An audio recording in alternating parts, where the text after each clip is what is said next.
Hi YouTube, I saw this Ghostbusters Containment Unit on eBay. I think you can buy it for about £20 and it says that it's made out of foam, and by looking at it, it looks like it's kind of layers of foam, and it inspired me to have a go at making my own one. So I started with a sheet of mount board. I've got a steel ruler and I've got a mount cutter. The mount cutter comes with two different cutters here. You've got a bevel cutter, so that cuts at a nice angle, and then you've got this which is a straight cutter. So I started by just ruling a lot of lines to split it into sections, and then I've cut these on my mount cutter using the bevel edge. So that gives you these strips, and when I pick this up you'll see that they've got the angled edges to them. So a nice bevel on each side, and this is going to be for creating tiles to give like a sort of a tiled wall effect. So once all the bevels are cut on each side, you can glue them to the sheet like this. It gives the really nice tiled effect. I just use super PVA glue or flooring PVA glue so that it's nice and strong. While you're waiting for the PVA glue to dry, it's worth putting your heavy cutting mat or something equally as heavy on the top, just so that they dry nice and flat. So I've done it like this, and then I can start preparing the wooden panels. So these are just really thin plywood. It's really good stuff, this, really nice to work with because it's so thin, but it's also really quite rigid. So I've drawn out the plans of all the different sections, and then it's just a case of sawing them all to cut them all out. What you'll notice about these after I've cut them out is that I've also gone around with sandpaper and I've rounded all of the corners, and I've also gone along all the edges with sandpaper as well, so they're sort of nice and smooth, been smoothed off. And then I've just got these different panels here so I can position one on top of the other. I've just put that block in initially behind just to see what it's going to look like with a bit of a gap.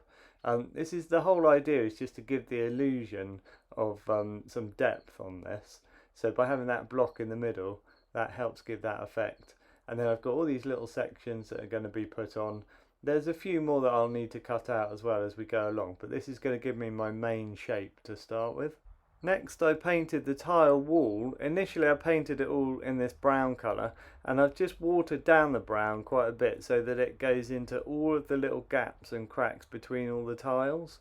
That's important because this is just the dark layer, and then we're going to build up the light layers on the top. So here you can see I've gone in with a cream colour on the tiles and dry brushed that, leaving all the dark in between all the cracks in the tiles. Then I've painted the back panel red, and I've done a lot of these kind of rusty effects where it looks like rust is kind of dripping down the wall. I've also done some dark sort of grey colour. This is all with System 3 acrylic paints, and I've just kind of dry brushed and dragged down the wall so that you've got again like this effect of some stains going down the wall. You can see here this panel hasn't been painted yet, but it's kind of glued, ready to be painted red. Here you can see with a block between the panels, it gives a nice kind of thickness to the overall look of the thing. I've added a couple of screws at the top here, and I've bought myself some hosing which is going to just attach to these screws.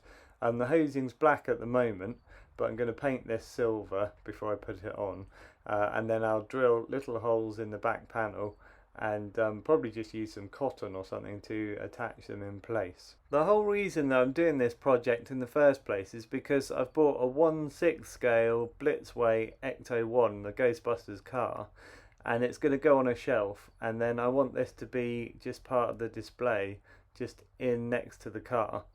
Okay, I've also got this little bit with some tubes on it, very easy to make. I'm just going to put this here and then paint it red to tie it in.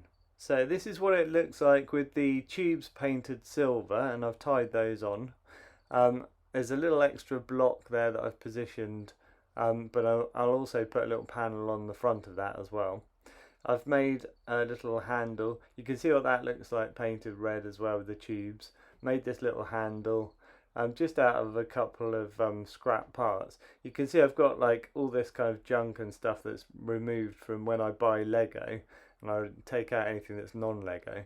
Actually, what was handy here, look, I've got these little red blocks perfectly painted red, the same sort of red that I've been using, but they were little Spider-Man blocks. I've been able to use these to kind of position behind things to attach extra panels onto. If you type in Ghostbusters Containment Unit or something similar online, you'll be able to find the stickers and things quite quickly. So I found, this caution laser area sticker, which I think is like the exact one that was used. Same with this danger one. And all these little stickers, you can kind of decide the size that you want, and then you can print them out individually. And that's what I ended up doing, and then just trim them and stick them on. I printed them on high gloss paper, and that just makes them look really nice and sharp. And then when you stick them on, it just makes the whole thing look a lot more detailed and realistic. So the little red block that I'd put top left, I've added an extra little panel to the front of it and a couple of little black tubes, and there's going to be a couple of wires that come down to attach to that piece. And then there's this kind of like ribbon of coloured wires that goes in there as well, which I'm going to order separately. You can see I've done this panel, and I've drawn a little square in the middle that I can cut out as well. That's going to be a bit trickier to cut out. I think I'll use a little drill vise initially, make lots of holes, and then cut that out with a knife. So it's worth keeping little bits of plastic and things. This is a chromed bit from a Tamiya car. I think it's like a mount or something. But this is going to be perfect just to go on here. I'll just cut that bottom bit off, and then the wires can go from this top unit down into this. Absolutely perfect. So here's how it looks with those couple of wires added. I think that looks really nice actually like this. Just got to bend the wires obviously and make sure you get the right thickness. Then I've put these little rivets on. Now at the moment they look all kind of sparkly and glittery, but they'll be painted. So it's just a sheet like this you can buy with these little tiny sparkly, they just like stick on bits basically, but they've got really firm stickers on the back. I've also added these, which are just like sort of bolts on each corner, and then I've started to paint those red. You can do one layer of paint with the red, it doesn't particularly cover it very well, and then you can do an extra layer. You can see I've added that front panel on as well with the hole in the middle, and I've got these little black bits here. Again, these are from Tamiya, radio control trucks and things like that. But just spare bits of black plastic, and these are going to be for the light mounts. And here you go, this is what that ended up looking like after I made the little lamps. I'll show you those in a second. But this is the rivets painted red. You can see it takes that kind of bling effect away from them, and it ties them in really nicely so they look like part of the unit. I've made a little handle in here, which is really just like a little block and then a little curved section. Here's the lights. So I used little red Lego bit and then a little green Lego bit on the inside to look like little bulbs, but the main thing is just like little plastic tubes, and then those black bits I showed you before have just been painted silver, and then that's all stuck on, and that adds a nice little effect as well. Right, so this is how it looks with all the finishing touches put on. It is worth spending a bit of extra time on these, I think, to get them to look as good as possible. So I did like this little clear section here with like a little lever inside it, so it looks like a little meter. Then I've got that dial. I've added a few extra strips on this bit, extra sticker, and a screw. And then I've got these are just like little bits of Lego, red, yellow and green. The green one at the bottom I had to make by having a yellow one and then putting a bit of blue card in behind it, but that's worked alright. And then I trimmed some of that gloss paper again to make that white bit of trim around there. More screws to look like rivets, done screws all the way down here. And then from each screw I've just put like little dark bits dragged down so it looks like it's got a bit of staining underneath. I've painted that hole on, it looks like a slit, rather than actually make a slit in it. That saved me a bit of time, and overall I think it's looking really great at the moment. Again, I've done some staining here under the lights. I made that more of a sort of rusty colour. It's just a case of watering down some paint and dragging it down to form a point at the bottom, so it just looks like some liquid has kind of drips down the wall at some point. Got some more sort of rivet looking things on here. That's another nice touch. The more kind of three-dimensional you can make it look, the better, I think. And then this is that rainbow coloured strip that I bought. I got that on eBay. I think it was just like £3 or £4 or something. It was longer and I just had to kind of trim it down a bit. And I think that looks really good. In the real one, I think the real one is black rather than blue, so I could paint it black, but actually I really like the blue. I like the way it looks. So I made this whole unit a bit wider than it should be. I did that on purpose because the way it's going to be displayed next to my Ecto-1, it's going to be at an angle.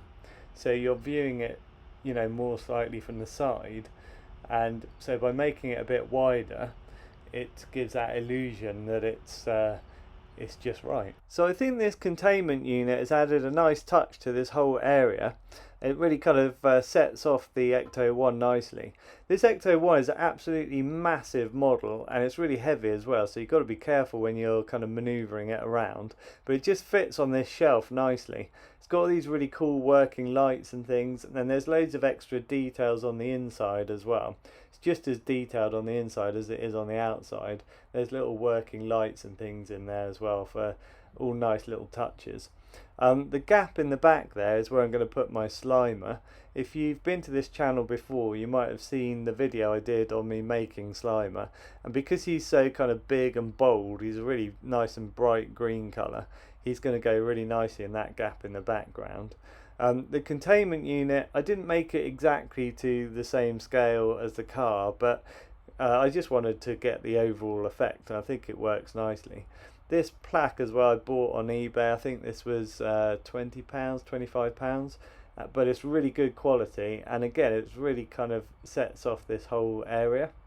You'll just have to ignore the chameleon tank in the background. Not that it's got any chameleons in it yet, but that's the plan for the future. Okay, I know my containment unit is not perfect by any means, it's just supposed to give the overall impression. I think it does that quite well. I do like the idea of making a full size one of these at some point and then trying to get everything as accurate, you know, movie accurate as possible. But for now, this one is fine, I think. So hopefully this video inspires some of you to go out and make your own containment units. Check out my other videos to see other things that I've made, including, you know, Slimer and other movie creatures and things like that. Hit subscribe to see anything I make in the future. Thanks for watching, and I'll catch you in the next video.